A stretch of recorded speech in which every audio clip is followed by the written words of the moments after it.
Hello नमस्कार दोस्तों, मैं हूं अभय कुमार यादव और आप अभी देख रहे हैं Abhay Kumar technical boss YouTube channel.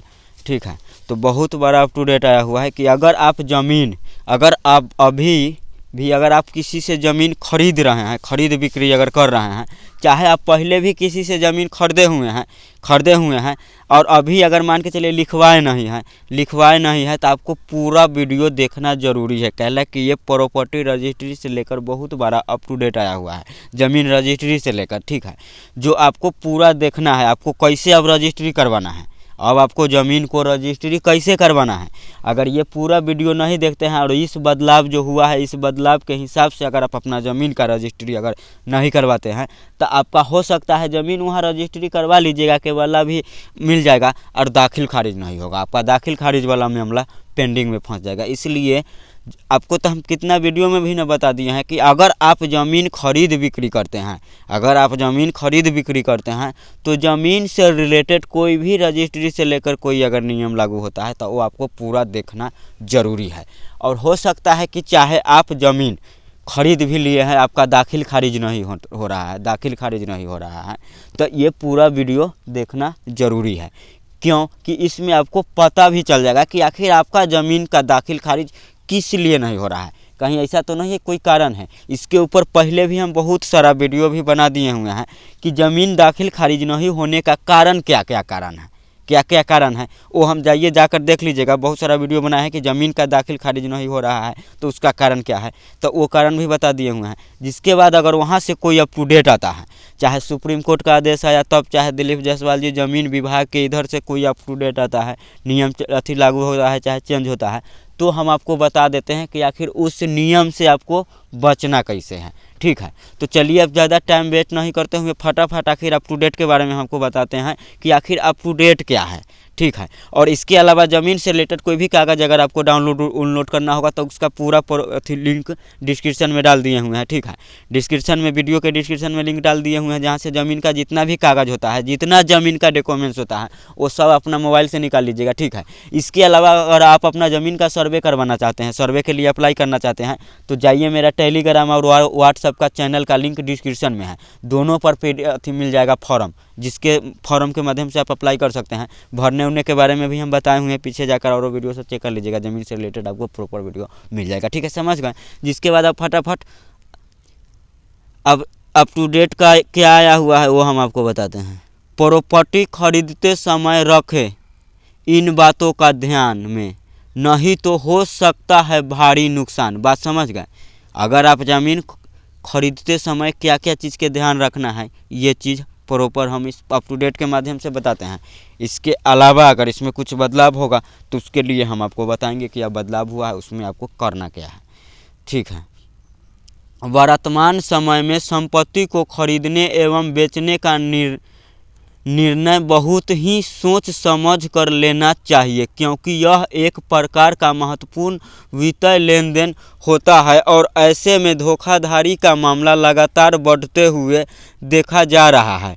ऐसे में अगर आप भी संपत्ति खरीदते हैं, अगर मान के चलिए किसी से ज़मीन खरीदते हैं या बिक्री कर रहे हैं, तो आपको इन बातों का ध्यान रखना होगा, बहुत ही ध्यान रखना ज़रूरी है।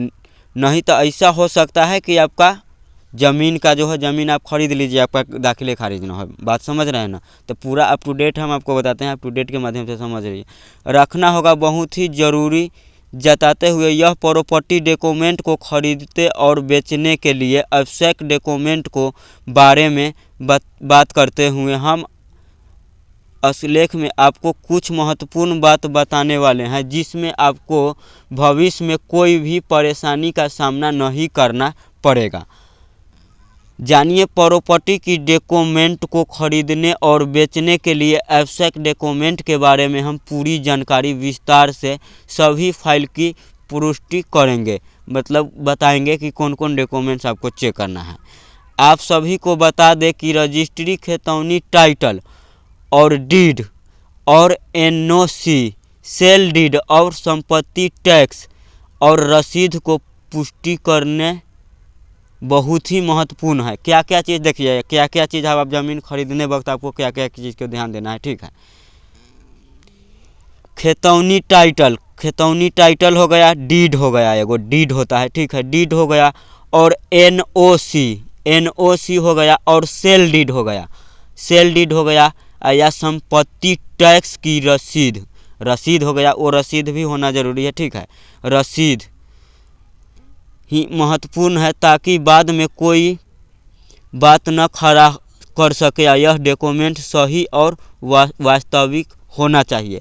ये मतलब जो डॉक्यूमेंट हो गया ना, वो सही होना चाहिए, कि जो बेच रहा है उसके नाम से होना चाहिए, बात समझ रहे हैं ना। ये नहीं कि फर्जी वाला डुप्लीकेट नहीं होना चाहिए, ठीक है।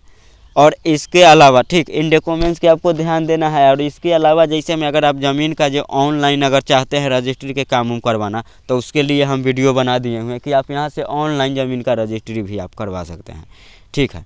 तो इन डॉक्यूमेंट के ध्यान रखना होगा। बता दें कि किसी भी डॉक्यूमेंट की वास्तविक स्थिति का पता लगाने के लिए एक कानूनी सलाहकार की सहायता ले ले। वही यह सुनिश्चित कर सकते हैं कि सभी डॉक्यूमेंट का कानूनी रूप से सही और अवैध है।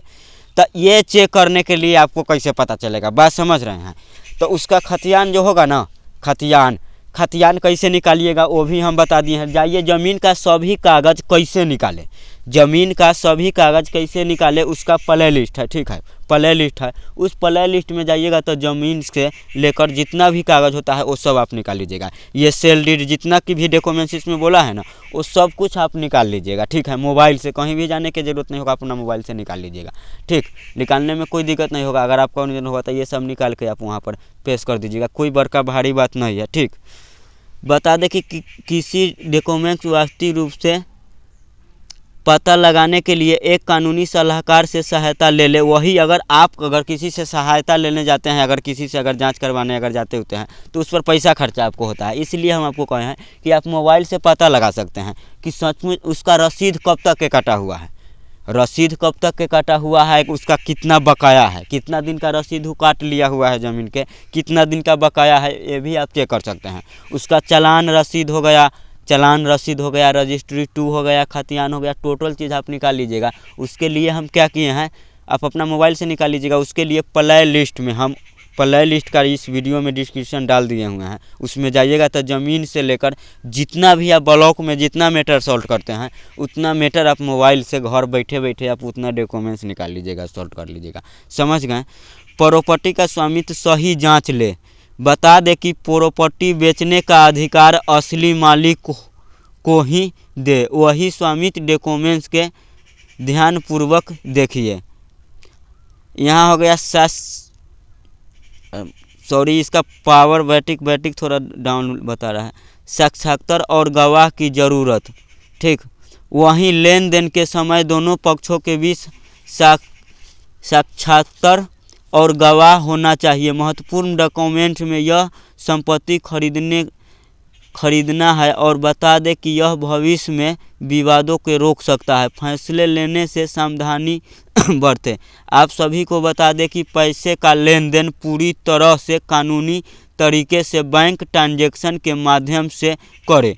वही जैसे में मालूम है, अगर हाथ में देता है पैसा तो कौन ठीक को कहेगा हमको पैसा नहीं दिया हुआ है, बात समझ गए। हाथ में पैसा देता है, इसलिए कह रहा है कि बैंक के ट्रांजैक्शन के माध्यम से पैसा दे, कि आपको एक प्रूफ रहेगा, बात समझ गए। बता दें कि जब आप प्रॉपर्टी खरीदने और तो प्रॉपर्टी खरीदते समय सुरक्षित सौदा करने के लिए इन महत्वपूर्ण बातों का ध्यान रखना चाहिए।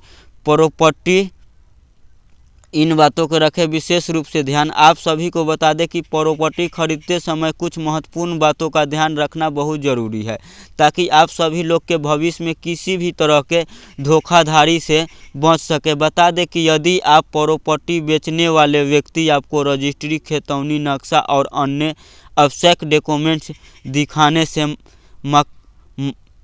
मानक करते हैं तो आपको सतर्क रहने की ज़रूरत है। अगर कोई डॉक्यूमेंट्स खतियान डॉक्यूमेंट्स अगर दिखाने से अगर मना कर रहा है तो आपको सतर्क रहना है, बात समझ गए। और बिना जांच किए हुए कोई डील पक्की नहीं करे। पक्की नहीं करे, बगैर ज़मीन के आप नहीं जांच लिए हैं, नहीं पता लगा लिए हैं सचमुच में इसका ज़मीन है या नहीं है, दाखिल खारिज है कि नहीं। ऐसा तो नहीं है कहीं ज़मीन दूसरे के नाम से बेच भी दिया हुआ है, दाखिल खारिज नहीं हुआ है, फिर दोबारा मेरे नाम से हमारे हाथ से बेच रहा है। ये सब के ध्यान रखना पड़ता है, ठीक। और बिना जांच किए हुए डील पक्की नहीं करे, और वही रजिस्ट्री कराते समय अधिकारी सेल डीड से जुड़े सभी आवश्यक जानकारी को पूरी तरह से देखते हैं, और नाम के कोई गलती होने पर उसे सुधारने के लिए कहे तो जाते हैं। वही सेल डीड में दर्ज आधार कार्ड और पैन कार्ड की जानकारी भी सामने होना चाहिए।